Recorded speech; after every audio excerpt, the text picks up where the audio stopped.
Okay, let's try something different.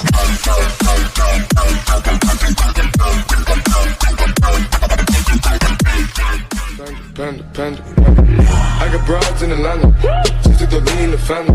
Credit cards and the scammers, hitting the licks in the band. Eyo, what's up guys? Assalamualaikum warahmatullahi wabarakatuh.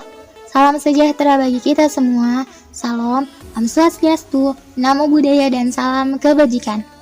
Wait, kita di sini bukan lagi mau pidato ya guys, because there is something yang mau kita share ke kalian semua lewat video ini.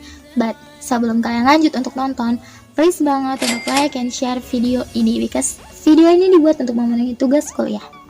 Kita dari kelompok 13, ada Uci Amelia Putri, Agus Arianto, Muhammad Lutfi, Nazira Alkina, Rashid Alfarizi, dan Zevanya Putri Andini. Oke, next. BTW guys, ada nggak sih kalau lagi hujan, kalian ngeliat kayak ada flashlight gitu dari langit? Wait, itu bukan flashlight ya guys, itu petir. Loh, petir itu apa sih? Gimana terjadinya? Siapa sih si petir itu? Kuy, mengenal lebih jauh tentang si petir. Petir adalah gejala alam yang biasa muncul ketika hujan turun. Dia didahului dengan flashlight atau kilatan dari langit yang menyilaukan. Nah, setelah itu beberapa saat kemudian disusul dengan suara gemuruh atau biasanya kita sebut dengan geledek. Nah, kenapa mereka nggak muncul berbarengan aja gitu kan ya? Karena ada perbedaan kecepatan antara suara dengan cahaya. Ngomong-ngomong soal petir, yang sering kita lihat di dunia nyata asalnya bukan dari palutor ya guys. Petir terjadi karena gesekan antar awan yang melahirkan elektron-elektron bebas. Nah, elektron apaan tuh? Jadi, petir adalah salah satu peristiwa yang berkaitan dengan listrik statis. Nah, sebelum kamu pusing mikirin petir, mikirin palutor, apalagi mikirin aku, sekarang mending kita cari tahu tentang listrik statis. Oke?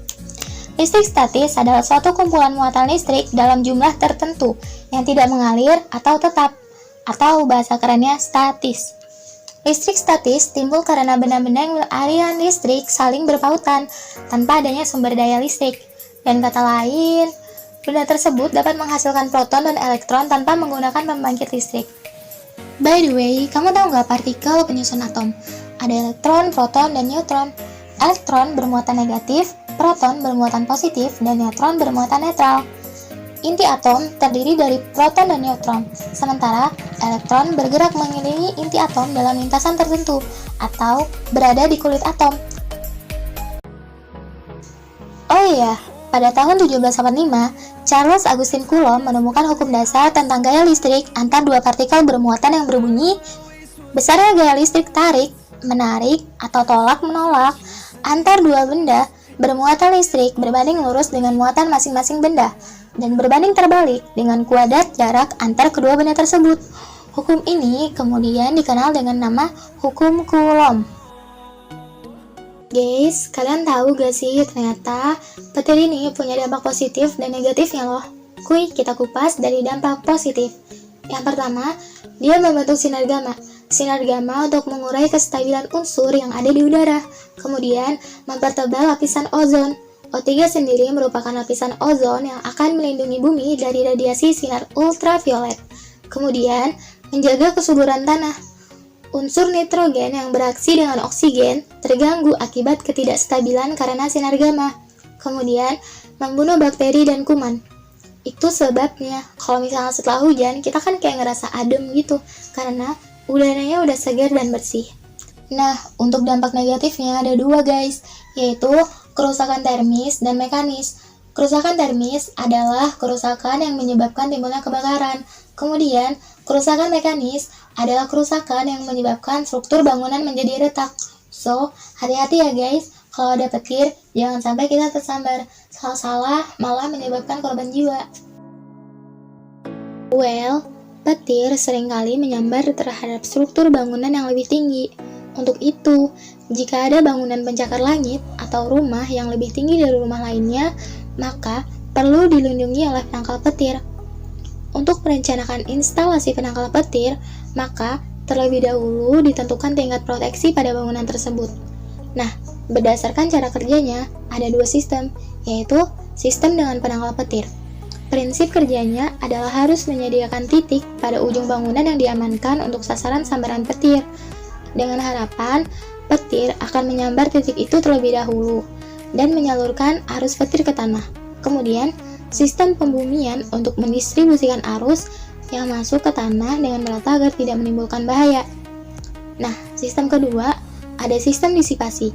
Pada prinsipnya, DAS atau Dissipation Array System tidak bertujuan untuk mengundang arus petir agar menyambar terminasi tersebut, tetapi dia membuyarkan arus petir agar tidak mengalir ke daerah yang dilindungi. Nah, ternyata ada macamnya lagi guys, berdasarkan tempat sistem proteksi. Yang pertama, ada proteksi internal dan eksternal. Kalau dengan dari namanya ya udah tahu lah ya. Kalau internal, sistemnya dipasang di dalam bangunan. Kalau eksternal, sistemnya dipasang di luar bangunan. Nah, guys, ternyata tiang penangkal petir juga ada macamnya. Yang pertama, ada penangkal petir konvensional, yaitu berupa sangkar elektris atau biasa disebut dengan sangkar Faraday. Kemudian, ada penangkal petir elektrostatis. Sifatnya mengadopsi sebagian sistem penangkal petir radioaktif. Kemudian yang terakhir, ada penangkal petir radioaktif. Tapi, berdasarkan kesepakatan internasional, dan pertimbangan mengurangi zat radiasi di masyarakat, pemakaian penangkal petir jenis ini telah dilarang karena dianggap dapat mengganggu kesehatan masyarakat. Well guys, kita udah sampai di penghujung video. Thank you banget. Hampura, matur nuwun, arigato untuk kalian yang udah nonton video ini sampai habis. Don't forget untuk like and share video ini. And last, I say to you, wassalamualaikum warahmatullahi wabarakatuh. Salam sejahtera bagi kita semua. Salam, Om Swastiastu, Namo Buddhaya, dan salam kebajikan. See you next time.